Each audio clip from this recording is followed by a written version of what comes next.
Hi, my name is John Taylor, and today we are at the Westfield Wharf, one of 45 steamboat wharves on the Lower Wolastoq and its tributaries between St. John and Fredericton, New Brunswick. This wharf, and others like it, were built during the Lower Wolastoq or St. John River's steamboat era. For 130 years, between 1816 and 1946, riverboats full of passengers and freight were traveling up and down this river between the two urban centers. Back before there were reliable roads or rails, the steamboats were vital infrastructure for the people of New Brunswick.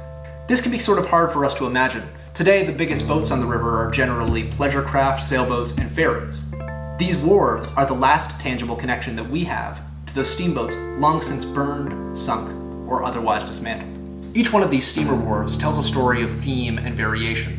Of the 100 or so wharves that were built, every one of them was designed to service a different community. When they were being built, each had to take into consideration different circumstances, changes in current, differences in elevation. But even so, the wharves all use a common architectural language. They follow specific themes. And the idiosyncrasies that make each wharf interesting to visit are variations on these themes. The most obvious example of one of these architectural themes is water level. The steamboats couldn't run all year, most were unable to handle the ice. But even during the ice-free seasons, the Wolastoq is renowned for its extreme changes in water level, usually referred to as freshets. In order to maximize service time for each of these steamboats, most wharves that were fairly busy were equipped with both low water and high water sections in order to continue service during these freshets. You can see variations on this all throughout the system, with some just low water wharves, some just high water wharves, and a lot that are sort of in between. Most wharves also featured prominent bollards. These bollards held fender posts, or large timbers, which were used as rubbing strips to keep the hulls of the steamships from rubbing up against the cribbing and later concrete of the wharves. In the case of freshets, the bollard's extra height also helped keep the steamers from running aground on the deck of the wharves. The bollards also give steamers a very distinctive silhouette. There are plenty of other kinds of docks and piers along the river, but only the steamer wharves have these distinctive bollards. Today, the Westfield Wharf features only a low water section. It's about 19 meters wide and 15 meters out from shore. There isn't a berth for boats on either side, and even in its heyday, the area around the steamer had to be dredged in order to accommodate the steamships. At first glance, it has few defining features, especially in contrast to its more ostentatious neighbors at Sandpoint and Day's Landing. Like most, but certainly not all steamer wharves, Westfield features an engraved corner bollard. Although it's obscured behind a warning sign today, the name Westfield is written into the southern face, and the year 1931 on the western face. 1931 is the year that the wharf was upgraded with concrete. Before that, it had been made of wood and rock. There was another smaller bollard on the shore side, but this was carried off by an ice flow sometime after 2007. It wasn't carried far, it's still on the deck of the wharf as of time of recording, but who knows what's going to happen with this year's ice flow. Ice has been a constant threat to these structures. Looking back through the public works reports of the early 1900s, there were wharves that required almost constant repair because of yearly damage from ice and flooding. One of the most peculiar features of the Westfield Wharf today is that it doesn't feature a pitched wall or batter. A batter is an angled wall that was intended to help mitigate the damage from these ice flows and would allow the ice to ride up and over the wharf rather than damaging the side wall. I'm really not sure why they removed this feature in 1931 when they installed the concrete. Perhaps just a misplaced confidence in the strength of the new walls. Moving to the downriver side of the wharf, you'll notice a distinct lack of bollards. The wharf just ends rather abruptly, which is partly why it seems so underwhelming in comparison with its neighbors. This was actually on purpose. The low water wharf you see today was designed to be half of a combined high and low water structure. When the concrete was poured in 1931, the downriver side would have been flush with a larger wooden high water wharf.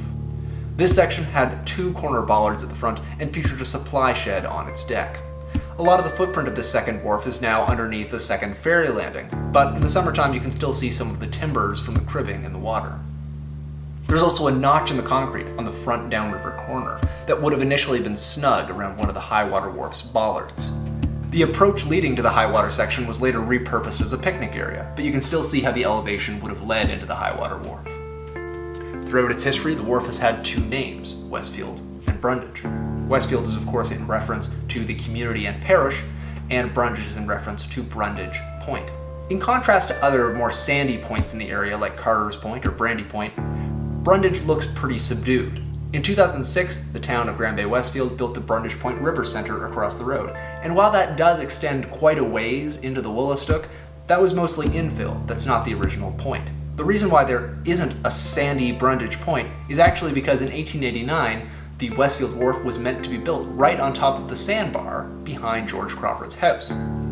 The wharf was built at the request of Crawford, and admittedly there is some ambiguity about whether this was the first Westfield Wharf, because Crawford had requested the government do repairs on another wharf in the parish as early as 1875.